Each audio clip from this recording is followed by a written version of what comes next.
ये यूनिवर्स बहुत बड़ा है। इसमें पृथ्वी पर रेत के दानों से भी ज्यादा तारे हैं। सदियों से हमने सोचा है, क्या हम अकेले हैं? 1977 में हमें लगा कि शायद हमें जवाब मिल गया है। ओहियो स्टेट की बिग ईयर रेडियो टेलीस्कोप पर एक मशीन कॉस्मॉस से फुसफुसाहट सुन रही थी। 15 अगस्त को इसने कुछ असाधारण पकड़ा, रेडियो एनर्जी का एक शक्तिशाली फोकस्ड बर्स्ट। एस्ट्रोनॉमर जेरी अहमैन ने डेटा देखते हुए उस अनोखी चीज पर गोला लगाया, 6 EQJ5, और मार्जिन में वाह लिखा। उस एक शब्द ने उस पल के अजूबे को कैप्चर कर लिया। वाह! सिग्नल सबसे करीब था जो हम कभी बाहर से एक मैसेज को इंटरसेप्ट करने के लिए आए थे। ये कॉस्मिक अंधेरे में एक अचानक क्षणिक चिल्लाहट थी, एक संभावित संकेत कि कोई और दिमाग बाहर था। इस खोज ने हमें यूनिवर्स में अपनी जगह का सामना करने पर मजबूर किया।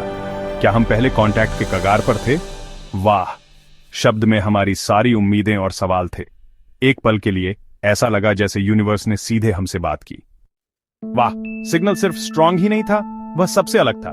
यह एक नैरो बैंड सिग्नल था जो एक ही फ्रीक्वेंसी पर कसकर फोकस किया गया था, प्राकृतिक कॉस्मिक स्रोतों के ब्रॉड एमिशन के उलट। इसने इसे आर्टिफिशियल, यहां तक कि डिजाइन किया हुआ दिखाया। फ्रीक्वेंसी लगभग 1420 mHz, हाइड्रोजन लाइन एक यूनिवर्सल कॉस्मिक कॉलिंग कार्ड। वैज्ञानिकों ने लंबे समय से यह थ्योरी दी थी कि कोई भी इंटेलिजेंट प्रजाति ध्यान खींचने के लिए इस फ्रीक्वेंसी का उपयोग करेगी।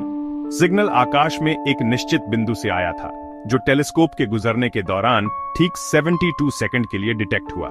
यह धनु राशि के पास एक स्टार रिच क्षेत्र में उत्पन्न हुआ था। यह कॉम्बिनेशन हाइड्रोजन लाइन पर एक शक्तिशाली नैरो बैंड सिग्नल एक निश्चित बिंदु से ठीक वही था जो सेटी को मिलने की उम्मीद थी।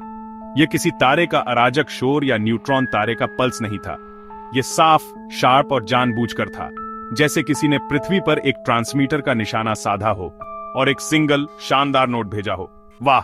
सिग्नल ने एक संभावित एक्स्ट्राटेरेस्ट्रियल ब्रॉडकास्ट के लिए हर बॉक्स पर टिक किया, और फिर उतनी ही अचानक वह चला गया। इस खोज से खगोलविदों में उत्साह भर गया। पहला कदम फिर से सुनो। यकीनन अगर यह एक बीकन था तो यह दोहराया जाएगा।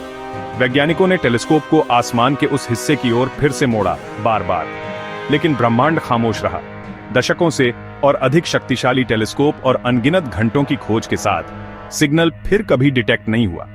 यह एक बार की घटना थी। खामोशी सबसे बड़ा रहस्य है। सिर्फ एक संदेश क्यों भेजें? वाह! सिग्नल एक यूनिवर्सीय क्लिफ हैंगर बना हुआ है, जिसका अर्थ शून्य में खो गया है। कोई दोहराव न होने पर वैज्ञानिकों ने प्राकृतिक स्पष्टीकरणों की खोज की। क्या यह स्पेस मलबे से टकराकर सिग्नल वापस आ रहा था? एक इंटरस्टेलर चमक, एक धूमकेतु का हाइड्रोजन बादल? कोई भी सभी तथ्यों पर फिट नहीं बैठता। हर थ्योरी में दिक्कतें हैं, स्ट्रेंथ, फ्रीक्वेंसी, सडन एंड। कोई भी प्राकृतिक घटना हर बॉक्स पर टिक नहीं करती। एक्स्ट्राटेरेस्ट्रियल परिकल्पना जितनी अजीब लगती है, बनी रहती है, क्योंकि और कुछ भी पूरी तरह से फिट नहीं बैठता। क्या यह एक अभिवादन था, एक चेतावनी, या हमारी समझ से परे कुछ? वाह! सिग्नल एक यूनिवर्सीय रहस्य बना हुआ है, जो हमें सुनते रहने के लिए प्रेरित करता है।